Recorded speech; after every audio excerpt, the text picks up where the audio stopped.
ଯେର୍ମିୟ 17 ଅଧ୍ୟାୟ 10 ପଦ। କାରଣ ସଦାପ୍ରଭୁ ପ୍ରତ୍ୟେକ ମନୁଷ୍ୟକୁ ତାହାର ଆଚରଣ ଅନୁସାରେ ତାହାର କର୍ମ ଫଳ ଦେବା ପାଇଁ ଅନ୍ତଃକରଣ ଅନୁସନ୍ଧାନ କରୁ।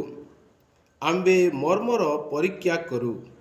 ଏଠି ପରମେଶ୍ୱର କହୁଛନ୍ତି କି ପ୍ରତ୍ୟେକଙ୍କୁ ନିଜର କର୍ମ ଅନୁସାରେ କ'ଣ କରିବେ? ଫଳ ଦେବେ। ସେଥି ନିମନ୍ତେ ଏଠି ଲେଖା ଅଛି କି ଆମେ ନିଜେ ଅନ୍ତଃକରଣକୁ ଅନୁସନ୍ଧାନ କରିବା ଉଚିତ। ଏବଂ ଏଠି ଲେଖା ଅଛି କି ଆମ୍ଭେ ମର୍ମ ପରୀକ୍ଷା କରୁ। ପରମେଶ୍ୱର ଆମମାନଙ୍କ ପ୍ରତ୍ୟେକ ବିଷୟରେ ପରୀକ୍ଷା କରନ୍ତି। ଆଜି ପ୍ରିୟ ଦର୍ଶକ, ପରମେଶ୍ୱର ଆମମାନଙ୍କର ଅନ୍ତଃକରଣକୁ କ'ଣ କରୁଛନ୍ତି? ଅନୁସନ୍ଧାନ କରୁଛନ୍ତି। ଆମ ହୃଦୟକୁ ଖୋଜୁଛନ୍ତି। ଏବଂ ଏଠି ଲେଖା ଅଛି ଆମମାନଙ୍କର ଆଚରଣକୁ ଖୋଜୁଛନ୍ତି। ଆମମାନଙ୍କର କଥାବାର୍ତ୍ତା, ଆମମାନଙ୍କର ଚାଲିଚଳନକୁ ଖୋଜୁଛନ୍ତି।